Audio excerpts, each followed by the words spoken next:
मैं हूं डॉक्टर मसूद परवेज़। आप मेरा यूट्यूब चैनल देख रहे हैं इनोवेटिव पाकिस्तान। रिक्वेस्ट ये है कि पहले इस चैनल को ज़रूर सब्सक्राइब कर लें, क्योंकि मेरी आवाज़ हर बंदे तक पहुंचनी चाहिए। मैं अगर वेलफेयर का काम कर रहा हूं तो आप भी वेलफेयर का काम ये करें कि लोगों तक मेरी आवाज़ को पहुंचाएं। आवाज़ पहुंचेगी तो लोगों का फ़ायदा होगा। इस तरीके से जो है आप भी इस कार खैर में शामिल हो सकते हैं। आज का टॉपिक जो है वो फिर वही है कि फ्री ऑफ कॉस्ट पानी कैसे हासिल किया जाए। पहले लोगों के पास मुरब्बों के हिसाब से ज़मीन होती थी और उसके लिए उस वक्त कुएं होते थे, वो जिस पे बैल चला करते थे। अब वो दौर तो ख़त्म हो गया, अब मोटरें आ गई, वापडा हर जगह पहुंच गया था। लेकिन असल में ये वापडा हमारे गले में मुसीबत पड़ गई है, क्योंकि वापडा अपनी मन मर्जी का टैरिफ, अपनी मन मर्जी की रीडिंग, इवन वापडा का एक मीटर रीडर भी मान नहीं है। वो अपनी मन मर्जी करता है। अगर वो नाराज़ हो जाए, उसको आपने चाय पानी नहीं पिलाया या कुछ नहीं किया, तो अपनी मर्जी की रीडिंग डाल देगा। आपका मीटर खुद ख़राब करके तो आपको डैमरेज डाल देंगे। तो इस तरीके से, क्योंकि ये महकमा बहुत करप्ट है, मैं समझता था कि पुलिस सबसे ज़्यादा करप्ट है, लेकिन ये महकमा भी कोई कम नहीं है, ये शायद उससे दो हाथ आगे ही हो। और ये क्योंकि चारों सूबों में वापडा फेडरल महकमा है और चारों सूबे में ऑपरेट करता है, तो इनका करप्शन का दायरा कार भी बहुत बड़ा है। तो अब ये है कि इसका हमें सोचना चाहिए और इसका क्या सलूशन है कि वापडा से हम जान छुड़ा सकें। तो मैं, क्योंकि जिन टॉपिक्स पे मैं बात कर रहा हूँ, मैं तो उन्हीं पे अभी फोकस करूँगा कि एक तो बायोफ्लाक टैंक में आप बग़ैर बिजली के कैसे इसको चला सकते हैं। तो आपको बिजली की ज़रूरत दो चीज़ों के लिए होती है, एक तो उसकी इरेशन के लिए और दूसरा पानी भरने के लिए। तो दोनों का सलूशन ये है कि अगर आपने दो लगाए हुए हैं टैंक, तो दो सोलर प्लेटें और उसके साथ एक पानी की मोटर स्मार्ट वाटरिंग सिस्टम के तहत, जो मैंने आपको अभी दिखाऊंगा और पिछली वीडियो में मैंने जिक्र किया था, तो ये अगर आप लगा लेते हैं तो उसके बाद आप वापडा से मुबर्रा हो जाएंगे और मुझे दुआएं देंगे। तो अब ये है कि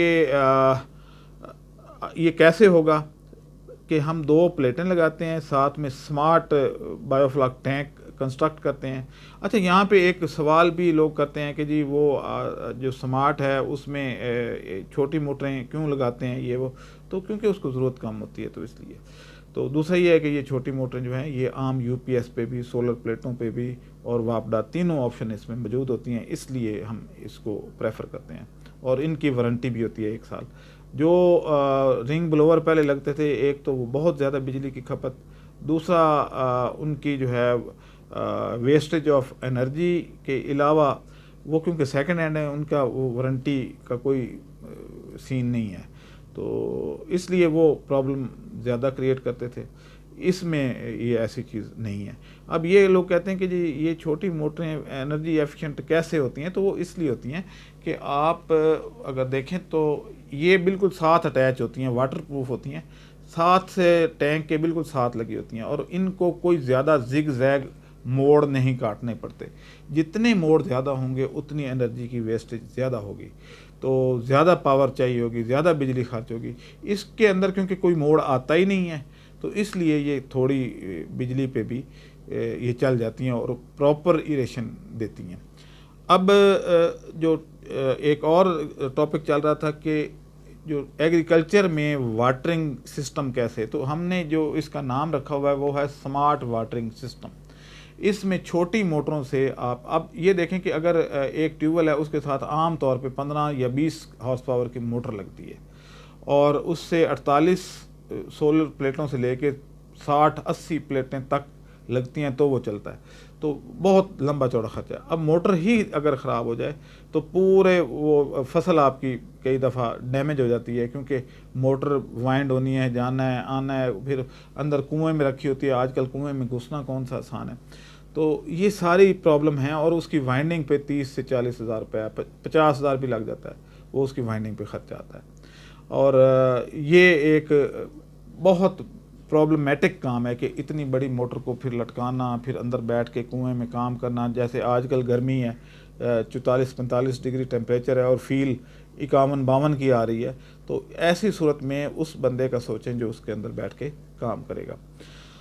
तो इसलिए हमने ये सलूशन दिया है कि छोटी मोटरों में अगर एक आध मोटर खुदा ना खास्ता जल भी जाए तो कोई इतना बड़ा ख़र्चा नहीं है। दूसरा ये है कि आपके पास पानी की स्टोरेज इतनी फिर भी आती रहती है कि आपका सिस्टम चलता रहे, यानी उस एकड़ की इरिगेशन फिर भी हो जाती है। यानी चारों मोटरें इकट्ठी तो नहीं जलती, और वैसे भी डीसी मोटरें जल्दी ख़राब नहीं होती, एसी मोटरें जल्दी ख़राब होती हैं। अब इसमें हमने जब ये सिस्टम डेवलप किया तो लोगों ने जो है शुरू में कहा कि ये कैसे मुमकिन है ये। तो जब हमने ख़ुद अपने सिस्टम पे करके दिखाया, और डायाग्राम में भी मैंने अभी आपको दिखाना है कि ये मैकेनिज़्म है क्या। तो इसमें ना तो इन्वर्टर की ज़रूरत है, इन्वर्टर लगाएंगे तो फिर आप बिजली घर में भी इस्तेमाल कर सकते हैं। हाँ, अगर आप बैटरीज अटैच कर देते हैं तो फिर ये है कि सरप्लस एनर्जी उसमें स्टोर होती रहती है, तो सूरज वीक होने के बाद भी ये 2-3 घंटे और चलता रहता है। यानी आप अगर चाहें तो सुबह 7 बजे से लेके शाम 8 बजे तक, 7:30 बजे तक, यानी मगरिब तक आप पानी मुसलसल ले सकते हैं। तो अब इसमें जो है मेरी सबसे वो रिक्वेस्ट है कि आप वापडा को बाईपास करें और अपने हाल पे और मुल्क के हाल पे और करप्शन से जान छुड़ाएं। मुल्क के हाल पे रहम करें, अपने आप पे रहम करें, और अपना पैसा बचाएं और टेंशन फ्री हो जाएं। तो अब यह है कि इस बारे में एक और चीज़ भी है कि ये डोमेस्टिक सलूशन भी है। जो लोग दूर दराज इलाकों में रहते हैं, वहाँ पानी का प्रॉब्लम है, पानी कैसे लिया जाए, तो वहाँ पे ये मोटर बड़ी एफिशिएंटली काम करती है। और 2 प्लेटें कोई ज़्यादा नहीं होती, उनके पूरे घर के, बल्कि 3-4 घर मिल के एक मोटर लगा लें और ख़ुद ब खुद वो सुबह चल पड़ेगी, सबकी टैंकियाँ भर के तो ऑफ़ हो जाएगी अगर घर करीब करीब हैं। अगर घर दूर हैं तो फिर एक के लिए एक ही लगानी पड़ेगी। तो ये एक सलूशन था, समझाना मकसूद था, क्योंकि बहुत ज़्यादा लोग पूछते थे ये कैसे काम करता है। तो ये रिज़र्वायर जो मैंने आपको अगली प्रेजेंटेशन में बताया, तो आप खुद देख लें कि क्या, हाँ, इसमें जो पॉजिटिव क्रिटिसिज्म जो है वो ज़रूर करें, लेकिन नेगेटिव ना करें। यानी कोई ऐसी चीज़ जो लॉजिक से प्रूव करे, वेलकम, लेकिन जिसका कोई लॉजिक ना हो वो क्वेश्चन ना करें, क्योंकि उनका जवाब हम नहीं देते और उनका कोई सर पैर ही नहीं होता। तो जो लॉजिक से होगी उसको मैं वेलकम कहूँगा, चाहे वो क्रिटिसाइज़ ही क्यों ना किया हो, मैं वेलकम कहूँगा। तो आज के लिए बस इतना ही। इंशाल्लाह नेक्स्ट वीडियो में आपके साथ दोबारा हाज़िर होऊंगा और एक नई डेवलपमेंट के साथ, वो आपसे गोशगुजार आपके करेंगे और आप देखिएगा कि वो इससे भी बेहतर एक डेवलपमेंट है। चैनल को सब्सक्राइब करना मत भूलिएगा। अल्लाह हाफ़िज़। आज मैं आपको समझाता हूँ कि मैं अपने ट्यूबवेल को कैसे चला रहा हूँ, क्योंकि कल मैंने वीडियो अपलोड की थी तो कुछ लोगों ने सवाल भेजे कि ये कैसे काम कर रहा है और कैसे इकोनॉमिकल है, तो वो मैं आपको समझा देता हूँ। ये एक बोर मैंने यहाँ पे जो मैंने किया है, अब तो खैर उसको इकट्ठा हमने कर दिया है, लेकिन एक बोर यहाँ पे किया हुआ है। इसमें से 1 इंच की डिलीवरी इस टैंक में जा रही है। इस टैंक की कैपेसिटी 80,000 लीटर है। अब इसमें ये पानी स्टोर हो रहा है। दूसरा बोर इस जगह पे इस मोटर का है, इसमें से पानी इधर जा रहा है। तीसरा इधर से जा रहा है। ये 1-1 इंच की डिलीवरीज हैं, ये सारी इधर। चौथी इधर से जा रही है। अब बग़ैर कोई स्टॉप किए सुबह सुबह ये मोटरें खुद ब खुद चल पड़ती हैं और ये पानी इसमें तकरीबन 10 बजे अच्छी खासी धूप हो जाती है तो ये फुल पावर पे मूव करना शुरू कर देती हैं और ये इस पानी में को स्टोर करती रहती हैं इसमें। अब 1 एकड़ पे आपको तकरीबन 1 इंच अगर पानी खड़ा करना हो तो 1,10,000 लीटर चाहिए। तो 80,000 लीटर का ये मेरे पास टैंक है जो मैंने सेकंड हैंड ख़रीदा। आप हौज़ भी बना सकते हैं बड़े साइज़ का जिसमें पानी स्टोर हो। अब ये पानी इसमें स्टोर हो जाता है।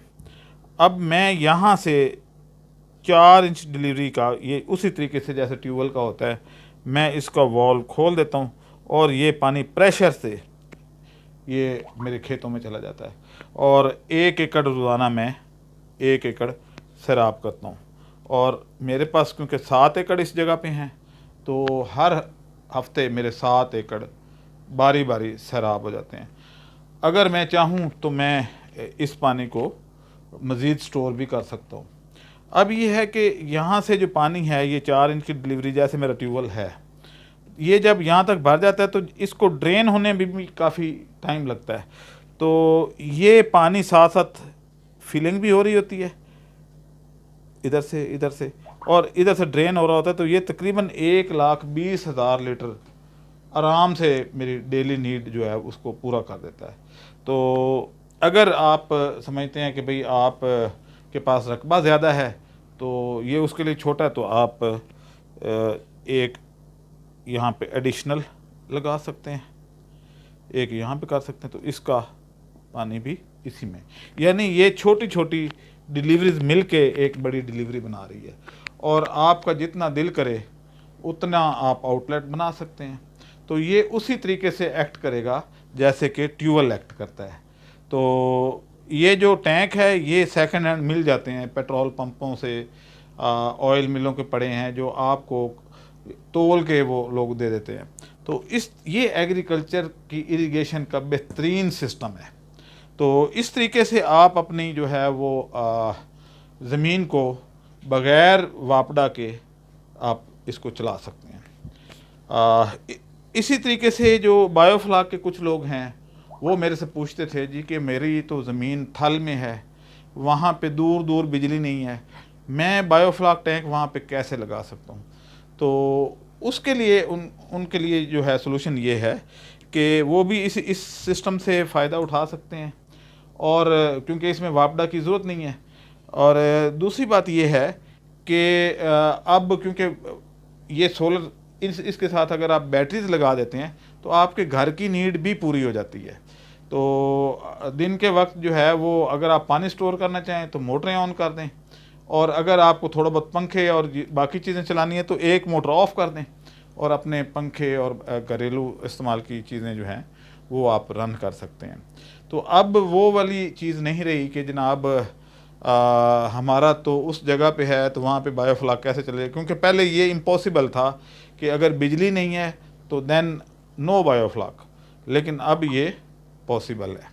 तो इस तरीके से ये आपको एक मैंने डेमोन्स्ट्रेशन देनी थी कि ये इस तरीके से काम करता है।